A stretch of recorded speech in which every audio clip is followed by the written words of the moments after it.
Hello again, and welcome to You've Got a Thing, an interview thing about Milwaukee theater things. My name is Jaimelyn Gray. I am the host with the most gray sweater.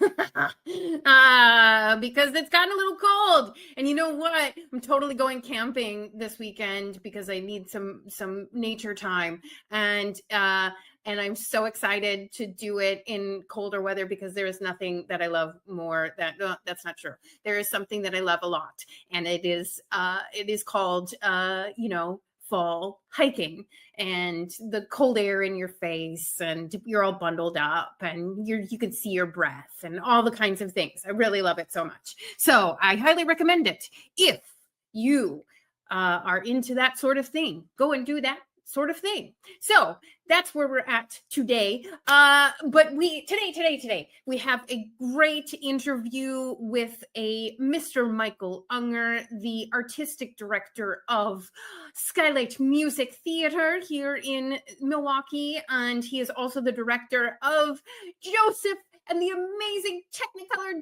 Dreamcoat. A wonderful, wonderful show. I highly recommend you see it if you have not. And I say that in the interview as well, because it's just I think wonderful things of it, and you know, I'm not really the kind of person that people would expect that from, but that's okay, because sometimes I can surprise people, and that's the wonders of life. So anyway, let's go through some of the other things happening in the Theatre Alliance community for this week. Yeah, let's do that. And we'll talk about first Murder Girl from Milwaukee Chamber Theater. Yeah. So this is a big deal. We talked with a couple of artists from that show last week. We talked with Jaimelyn and Matt Bodrin, and so you should go and check that out, because that was a really fun interview as well. And they've already sold out most of their performances, and so they had to do an extension already, and they've got all of that organized and all the things. It's great, and so great for them. And so if you're interested in going and seeing, I think all the open spots now are in the last half in the extension. You're going to go to Milwaukee Chamber Theatre, that's a TRE.org, for Murder Girl by Heidi Armbruster, and some great artists involved in that show. If you're watching this on the internet, that's Matt Bodrin right there on the show image there. Super fun. I'm looking forward to that as well. That's opening tomorrow night as well, the November 14th, Friday, November 14th. I thought it was crazy timing for Murder Girl and Joseph and the Amazing Technicolor Dreamcoat to open at the same time, to open on the same day at the same time. And I think the box office is going to be a little crazy tomorrow. So, but that is what we've got. First of all, Murder Girl. Check it out. Super fun. It takes place in the North Woods. And it's directed by Brent Hazelton, murder mystery intrigue, and in a supper club. So it's a holiday whodunit. Go and check it out, and maybe I will see you there. But next we have Boswell opening next week over at Next Act Theater, and that is written by the amazing, wonderful Marie Kohler, and directed by the awesome and amazing Laura Gordon. What some wonderful artists we have there. And it's a story of when an ambitious 20th century academic Joan goes looking for unpublished writings by literary giant Samuel Johnson. She finds her work interrupted by James Boswell. And it's bawdy and flawed and deeply honest. His journals of his grand journey through Scotland with Johnson, take Joan back in time, showing her the power of authenticity and the need to make her own place in the world. Heart and mind spar wittingly in this epic adventure of friendship, travel, and written word. And that sounds like a great time. That opens next week. I think the 19th is Wednesday. I don't know if they put their previews in there, but that's what they're putting out there, that it opens November 19th, or that it starts. Sorry, let's be clear here. It starts November 19th. And you can go to nextact.org to check out more information about that and get your tickets. Also inquire if you're an artist. Next Act does really good by artists, and just ask the box office if they have any artist rates, and they might be able to help you out a little bit. So keep that in mind. Nextact.org for Boswell. And then after that, we have the Milwaukee Opera Theater does a wonderful program called Voice Lab. And what they do is they don't hold auditions. They like to watch artists interact and things during their voice lab sessions. And so each lab holds like 6 to 10 people for each, 6 to 10 artists per session. And so you can go and do this voice lab, get yourself heard, get some feedback, and then watch other artists. And all of this culminates in possibly working with Milwaukee Opera Theater. They're transparent about this, which is really great. And so if you're interested in going to a voice lab, that's this Sunday, that's coming up this Sunday, you can go to MilwaukeeOperaTheatre.org for that, for the specifics on that. Yeah, there, I believe that's at Be Spectacled. I forgot to write this stuff down on my notes. But I believe that this one is at Be Spectacled, and I think you should go to the website to find out more information about that. That's MilwaukeeOperaTheatre.org. And if you just do /voice-lab, you'll get right to where you need to be. But their website is really well organized, and you can find it there. Regardless of how you get there, you will find it. It's just the voice lab section of the Milwaukee Opera Theater website. Okay, good, great. So then next we have the hardworking, talented crew at Interchange Theater Co-op. They have multiple shows every week.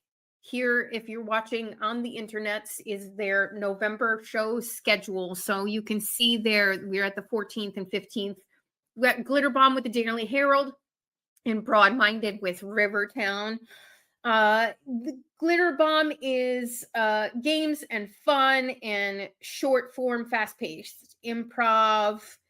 And then the Broad-Minded the next day. Broad-Minded is the longest running sketch comedy group in Milwaukee, and so that's super fun. So and then they'll be opened by their pals Rivertown over there at Interchange Theater Co-op. Great space. Love that space. Worked out of there for a season before they got, it was like just coming out of pandemic. And so they had space for us, and now they don't have space for us anymore. So that's fantastic for them.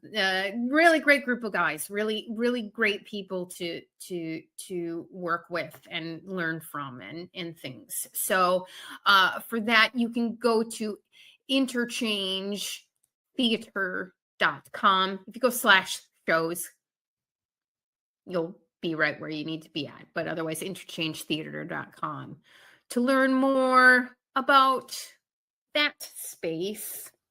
And then we have Open Mic Thursdays. They also have that every do they have that this week? Yes, the 13th. Yes. It says there that they have open mic. I think the only time that they don't have open mic this week is for Thanksgiving. So yeah, again, check that out on the website. Then next, I want to talk about Native American Heritage Month. November is recognized as Native American Heritage Month. A good website that you can go to is firstnations.org. I thought they had some really great information on there, and you can learn how Native communities continue to grow and thrive, and how they're grounded in their knowledge and cultural values and commitment to future generations. So go to firstnations.org to check out more information about that. And then it is also Puerto Rican Heritage Month, I found, which is a time to celebrate history, culture, and contributions of Puerto Ricans. Forgot to grab a website about this. So if you just Google Puerto Rican Heritage Month, you will find some really great information on it. It was started in New York City in 1998 and now has spread out across the United States. I know that Chicago has a really great Puerto Rican festival as well. And it's just to celebrate, the identity and resilience and cultural pride of Puerto Ricans. That's what most Heritage Months are for, is to recognize those things. So check that out on the interwebs. And then finally, it is National Family Caregivers Month. November is, and it's a time to honor and recognize the dedication of unpaid family caregivers who look after their loved ones. It's an economic value totaling more than $470 billion, the contributions that unpaid caregivers give to their loved ones. Go to Parkinson.org to learn more information about that. It's /Caregivers Month and find out more about that. But, there's also several observations throughout the month of November, including lung, pancreatic cancers, and also Alzheimer's. It's to learn more about those diseases, and there's lots of caregiving that's involved with that as well. My mother was diagnosed with lung cancer this past June, and we spent the whole summer caregiving for her while she was going through the bulk of her treatments. Multiple family members did that to make sure that she could get to and from her treatments, that she was okay overnight even, and things of that nature. So go to Parkinson.org to learn more about Parkinson, but you can also learn about the Caregivers Month from that website as well. So there you go. Those are some observances that we have for this month. Good to know. And let's then switch gears and get to the interview with Mr. Michael Unger. Super informative and wonderful, and talk a lot about, excuse me, how rude. Talk a lot about the artists involved, and how quick their process was, and all of those kinds of things. So check that out right now. All right, very excited. We have Michael Unger back because you guys have the stuff going all the time. You are just back to back this season. So we must have you on to talk about the next big thing. Well, we appreciate that. I feel like we just opened Thtr yesterday, and it seems we're opening Joseph tomorrow. So here we are. Oh, crazy town. Yes. So you all are, opening Joseph and the Amazing Technicolor Dreamcoat tomorrow. Yes. Tomorrow. With your, how many people are in this cast? 300? 32. 30, just 32. We beat Thtr by one person. Just by one person. Yeah.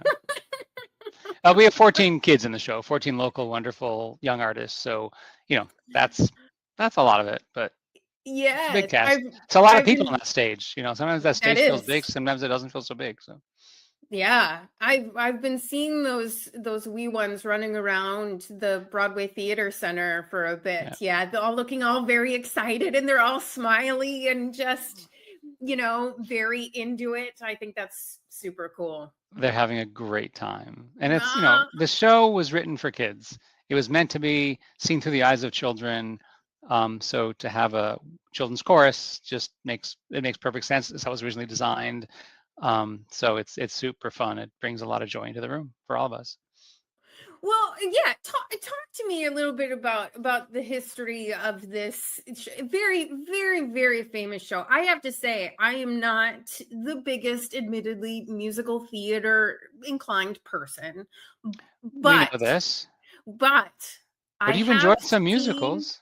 I do enjoy the good ones, but I have to say, I have seen Joseph and the Amazing Technicolor Dreamcoat 3 times. Where have you seen it? I have seen it once in Minneapolis with the Donny Osmond back in, I feel like it was like 92 or something. It was the mid 90s, and my wife was the narrator.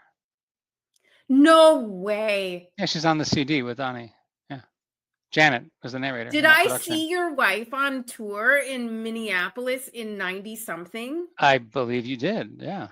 I think so. Wait, I got to check with her. I think so. She did it in Chicago, Toronto, Vancouver, and Minneapolis. Yeah, I think she did it there. Yeah. Okay. She did it for 3 years. Donny did it for 5 or 6. Okay.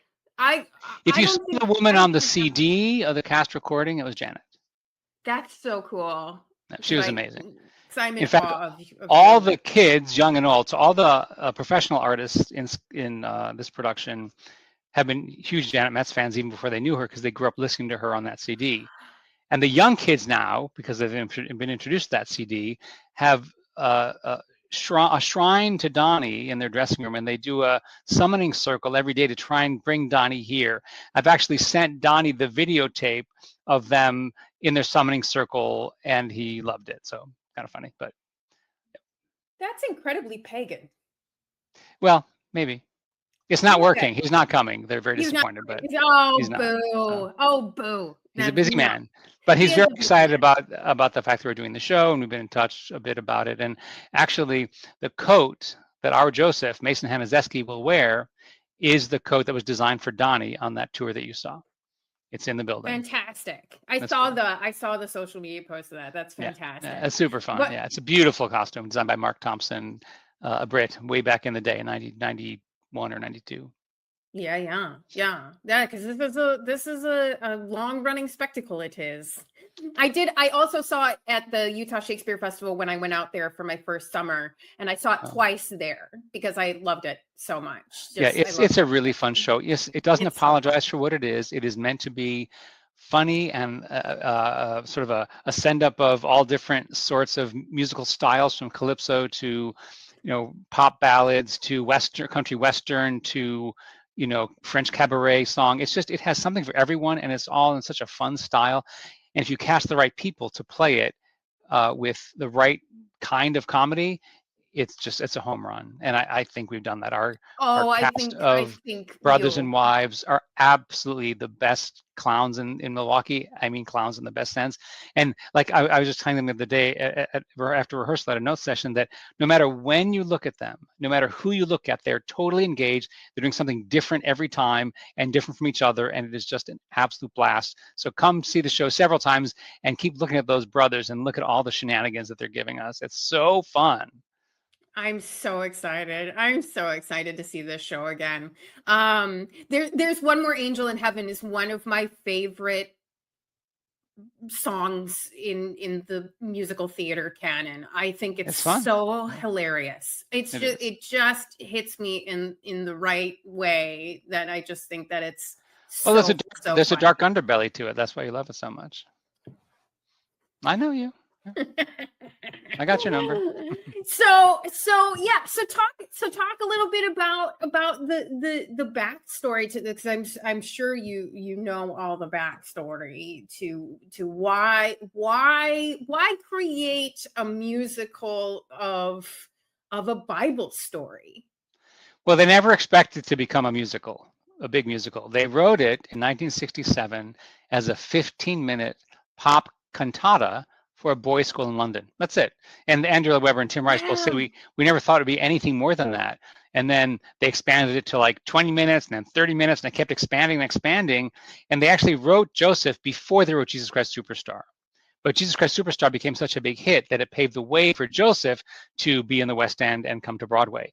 So the show has evolved and evolved and evolved over many, many decades, and it's been done over 20,000 times in schools and Wow. theaters across the world. So it's one of the most popular shows ever because it is so infectious and so fun. And it is a fun fest. It is a fun fest. It's why we picked it as our holiday show, because I love bringing families in for the holiday, of course, Yeah. and we can involve kids in the show. And it is a very faithful telling of the Joseph story from the Bible. Like, it really follows the facts. Well, facts. It follows the Bible as fact, if you want to call it that. Yes. Let's not get into that discussion. But it does follow that story very closely, and they just found a way to make it just so much fun.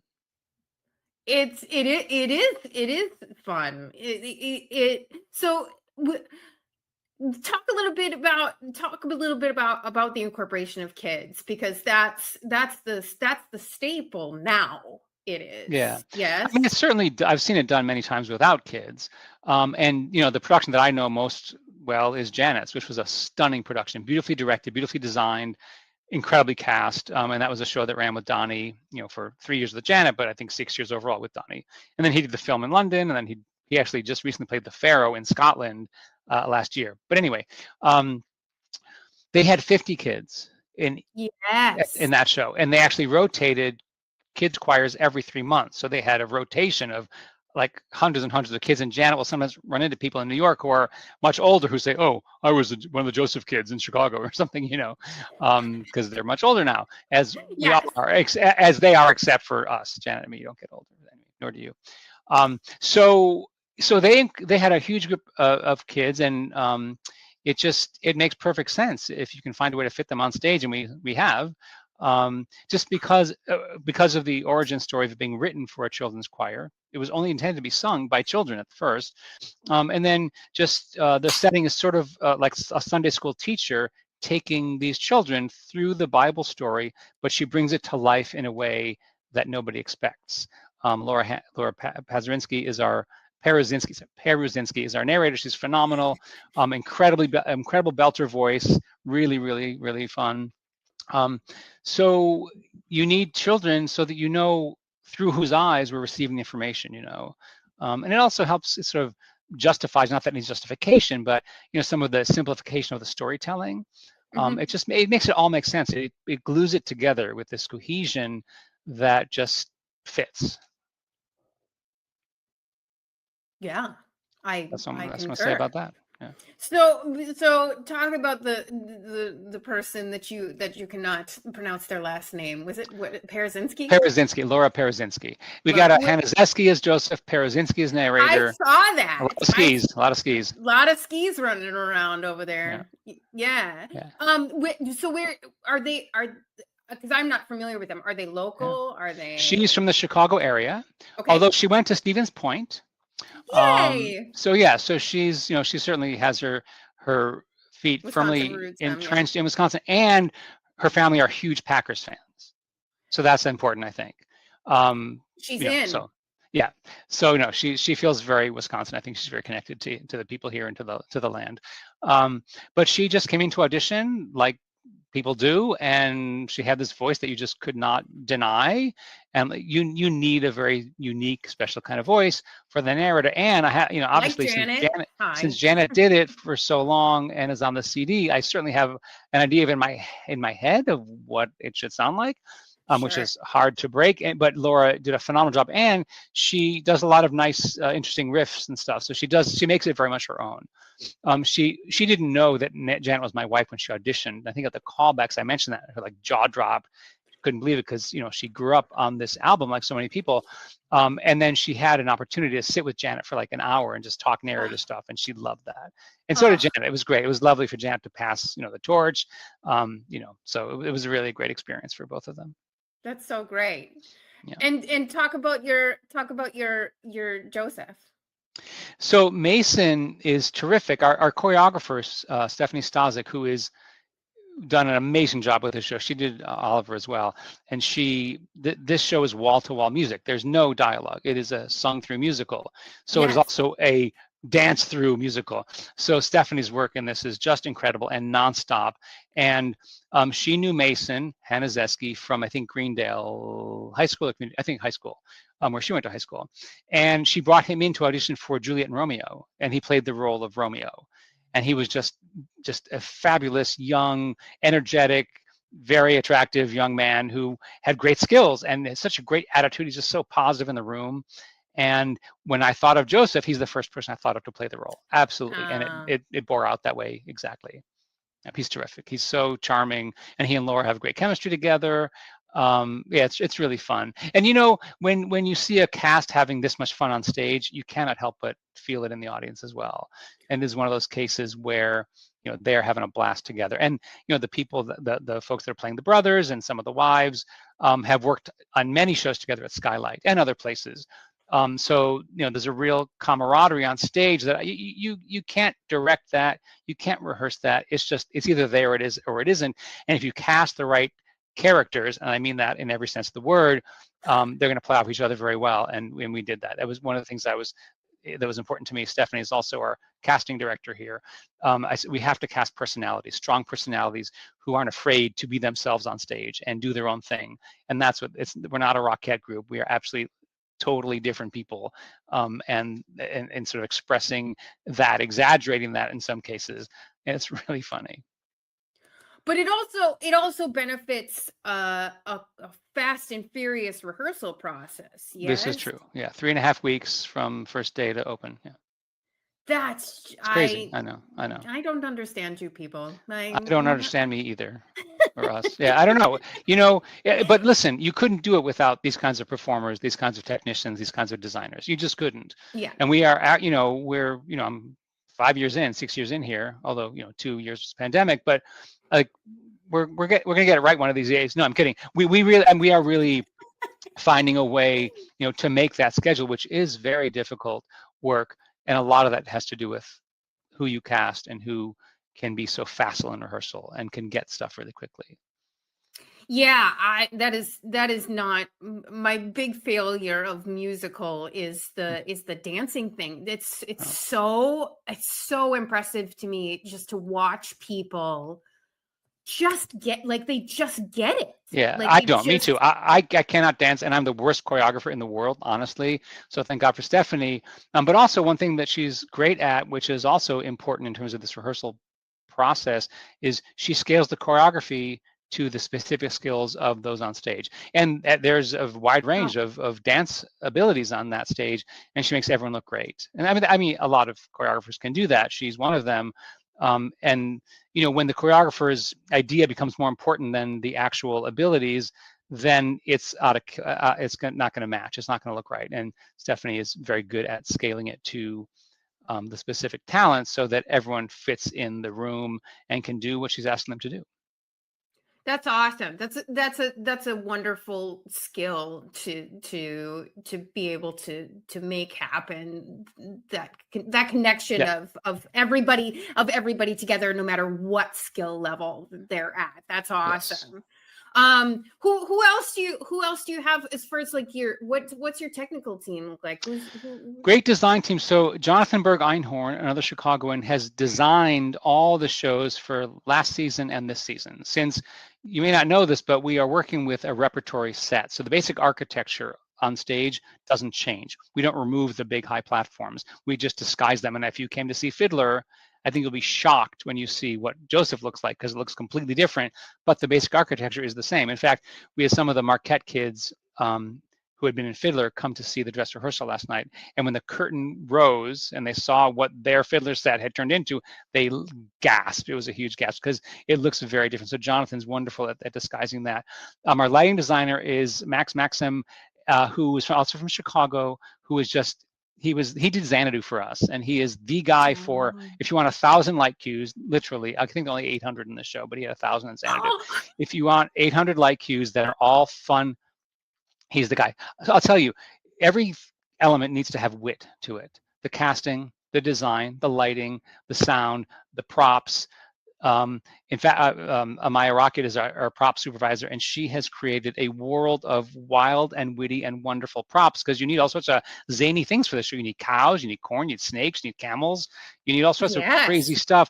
And she has fabricated all of it, alongside Jonathan, and it's really incredible. Like, that's a whole art in and of itself. So that the team is great. Am I forgetting? Deborah Krajak, first time doing costumes for us. And again, lots of wit, lots of fun, sound, lights, costumes, scenery. Yeah, I think I got them all.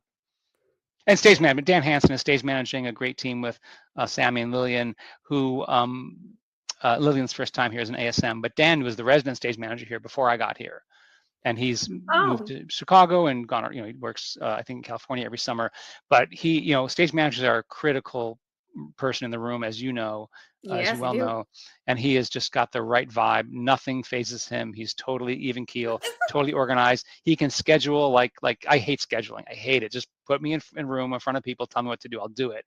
And he is just so even keel about stuff. He is great. So it's just a great team. The whole thing, top to bottom, soup to nuts, is a great team.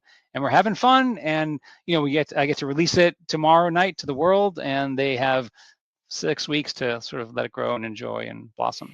It is. It's a long run. It is. Holiday show is a long run for us, and it's selling very well. In fact, opening weekend is pretty much sold out. Oh, yes. Which is great. I have no doubt. I have absolutely no doubt. I will come on the matinee, as I always do. Fantastic. Whenever you want, you let me know. It's my favorite. So, I mean, you've given so many reasons why people should see this show. But if you were to be like, the number one reason to come and see this show is what would that be? You're gonna laugh. Yeah. And you're gonna be on your feet dancing by the end. I won't, but I'm gonna make you stand up. I'm gonna dance with you. I'm gonna dance with you.